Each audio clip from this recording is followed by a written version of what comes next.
কাঁঠালের বিচি এইভাবে ভর্তা বানিয়ে খেলে এর স্বাদ আপনি কোনোদিনও ভুলতে পারবেন না। আমি যখন কাঁঠালের সিজন থাকে তখন প্রায় সময় এই ভর্তাটা বানিয়ে খাই। আমার বাসার সবাই খুব পছন্দ করে এই ভর্তাটা।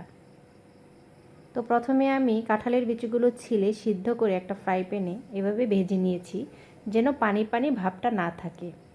তো আমি আজকে 2টা চ্যাপা দিয়ে এই ভর্তাটা বানাবো। তো প্রথমে আমি পেঁয়াজ, কাঁচামরিচ বা শুকনা মরিচও দিতে পারেন, আমি শুকনা মরিচ দিয়ে করেছি।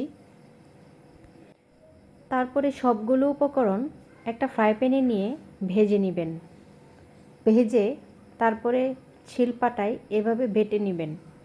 আপনি চাইলে হাত দিয়েও মাখিয়ে খেতে পারেন, আবার আবার শিলপাটায়ও এভাবে বেটে ভর্তাটা বানাতে পারেন।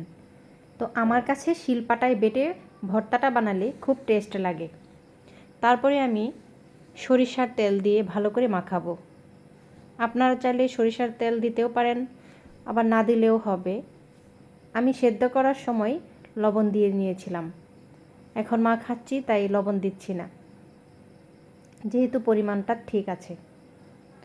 তো আপনারা এই ভর্তাটা বানিয়ে খেয়ে আমাকে মেসেজ দিবেন, কমেন্ট করবেন যে কেমন লেগেছে ভর্তাটা। যখনই এই ভর্তাটা আমি বানাই অনেক বেশি পরিমাণে ভাত খেয়ে ফেলি। তো সবাই ভালো থাকবেন, সুস্থ থাকবেন, আমাদের জন্য দোয়া করবেন। আল্লাহ।